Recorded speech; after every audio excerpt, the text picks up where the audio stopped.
Um abraço a você, caro amigo internauta, minha gratidão por estar acessando o nosso vídeo, que você também pode assistir no site da Editora Chico Xavier, que é o www.editorachicoxavier.com.br. Hoje nós vamos tratar da questão 171 de O Livro dos Espíritos, que está em sua parte segunda, do Mundo Espírita ou Mundo dos Espíritos, em seu capítulo 4º, que trata da pluralidade das existências. A questão de hoje é a 171, que traz a seguinte pergunta: em que se funda o dogma da reencarnação?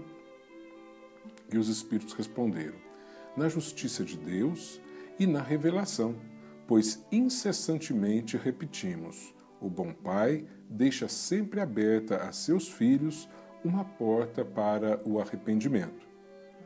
Não te diz a razão que seria injusto privar para sempre da felicidade eterna todos aqueles de quem não dependeu o melhorarem-se? Não são filhos de Deus todos os homens?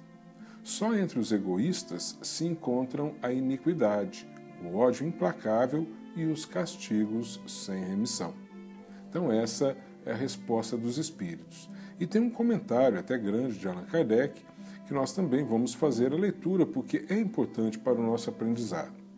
Diz assim: todos os espíritos tendem para a perfeição, e Deus lhes faculta os meios de alcançá-la, proporcionando-lhes as provações da vida corporal.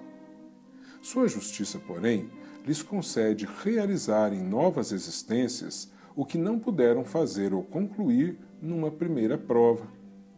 Não obraria Deus com equidade, nem de acordo com a sua bondade, se condenasse para sempre os que talvez hajam encontrado, oriundos do próprio meio onde foram colocados e alheios à vontade que os animava, obstáculos ao seu melhoramento.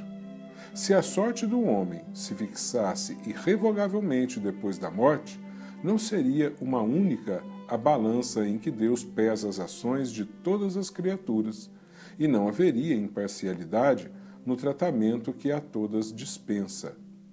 A doutrina da reencarnação, isto é, a que consiste em admitir para o espírito muitas existências sucessivas, é a única que corresponde à ideia que formamos de justiça de Deus para com os homens, que se acham em condição moral inferior. A única que pode explicar o futuro e firmar as nossas esperanças, pois que nos oferece os meios de resgatarmos os nossos erros por novas provações. A razão nos indica e os espíritos a ensinam. O homem que tem consciência da sua inferioridade aure consoladora esperança na doutrina da reencarnação. Se crê na justiça de Deus, não pode contar que venha a achar-se para sempre em pé de igualdade com os que mais fizeram do que ele. Sustentem-no, porém, e lhe reanima a coragem a ideia de que aquela inferioridade não o deserda eternamente do supremo bem, e que, mediante novos esforços, dado lhe será conquistá-lo. Quem é que, ao cabo de sua carreira, não deplora haver tão tarde ganho uma experiência de que já não mais pode tirar proveito? Entretanto, essa experiência tardia não fica perdida. O espírito a utilizará em uma nova existência. Portanto, todos nós sabemos que entre os atributos de Deus estão a infinita justiça e a infinita bondade. Com relação à infinita justiça, como nós poderíamos explicá-la diante de tantas diferenças que nós verificamos entre nós, seres humanos, ao nascer? Enquanto uns nascem tão inteligentes, outros nascem, às vezes, portadores até de enfermidades mentais. Enquanto uns nascem ricos, outros pobres, uns nascem feios, outros bonitos e belos.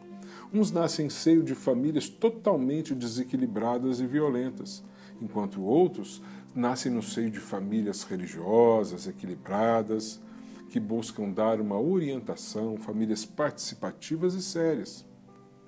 Portanto, tantas diferenças ao nascer não seriam justificadas se nós pudéssemos conceber que o espírito fora criado ali no momento do nascimento ou no momento da concepção, se ele não trouxesse já um passado construído por ele próprio, como a doutrina da reencarnação nos coloca, que todos nós somos espíritos eternos, fomos criados simples e ignorantes e saímos no caminho em cumprimento de uma missão que vai nos levar à conquista da felicidade. E nessa caminhada rumo à evolução, nós vamos experimentando várias e várias reencarnações, aprendendo em cada uma delas um pouquinho mais, mas também nos comprometendo pelos equívocos que pela ignorância nós acabamos cometendo lá e nos comprometemos na nossa evolução. Portanto, quando as diferenças se apresentam em um novo nascimento, elas são fruto das nossas necessidades específicas de acordo com a história que construímos para nós mesmos, de acordo com os débitos que assumimos, prejudicando os outros lá atrás, ofendendo, ou então até dos créditos que nós conseguimos conquistar através de uma boa ação, de um aprendizado, de uma vida reta e concisa, comprometida com o crescimento. Portanto, cada um de nós escolheu os seus caminhos anteriores e vamos nos tornando seres diferentes, inigualavelmente únicos uns perante os outros, se formos considerar as nossas experiências psicológicas, as nossas experiências enquanto espíritos eternos. Portanto, apenas a reencarnação é capaz de explicar a justiça de Deus, considerando as diferenças grandes que existem entre nós logo ao nascer. E com relação à bondade, como poder explicar a infinita bondade divina diante do eterno sofrimento que se imporia à pessoa que morre, naquela relação de que quem morre vai para o céu, o inferno, o purgatório, e aqueles que vão eternamente para o sofrimento do inferno? Será que um pai seria todo bondade, permitindo que o seu filho, por mais que errado fosse, pereça eternamente no fogo do inferno, sem ter a oportunidade de redimir as suas faltas, de buscar se melhorar? Realmente isso não pode se conceber com a bondade divina.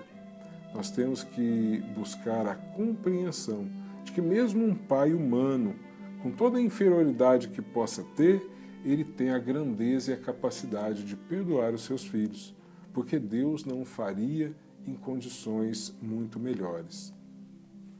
Portanto, nós vamos ver que a reencarnação ela é necessária para que, através da razão, nós possamos explicar a justiça de Deus e a bondade de Deus. É a razão, portanto, que nos mostra da realidade da reencarnação na vida do Espírito. Ademais, nós temos a palavra do próprio Mestre, Jesus, quando afirma a Nicodemos, em uma conversa famosa que consta dos Evangelhos, que ninguém alcançaria o reino dos céus se não nascesse de novo. Obviamente, quando se fala em nascer de novo uma vez, se fala em renascer e morrer e renascer de novo várias vezes. Então é o renascimento, a reencarnação que vai nos proporcionando o aprendizado, pouco a pouco, degrau a degrau, na nossa jornada evolutiva de espíritos imortais que somos. Miramês, sobre essa questão, ele disse o seguinte: a reencarnação é lei universal vigente em todos os mundos habitados e, como tal, é imutável. O espírito anima quantos corpos precisar para o seu despertamento espiritual. A reencarnação mostra-nos a justiça de Deus, proporcionando a todos as mesmas oportunidades de viverem bem, de usarem seus poderes e de gozarem seus esforços e suas conquistas. O progresso é um fato em todos os ângulos. Se encarnamos, por que não podemos voltar à carne? Se o corpo existe, por que não existe o espírito? Hoje, a ciência, na sua dinâmica de especular, já prova que as coisas invisíveis são mais reais do que as que apalpamos e vemos. O que deduzimos disso? Então essa é a indagação que nos deixa o nosso companheiro e amigo Miramês. Que Jesus nos abençoe e ilumine os nossos corações. Muita paz.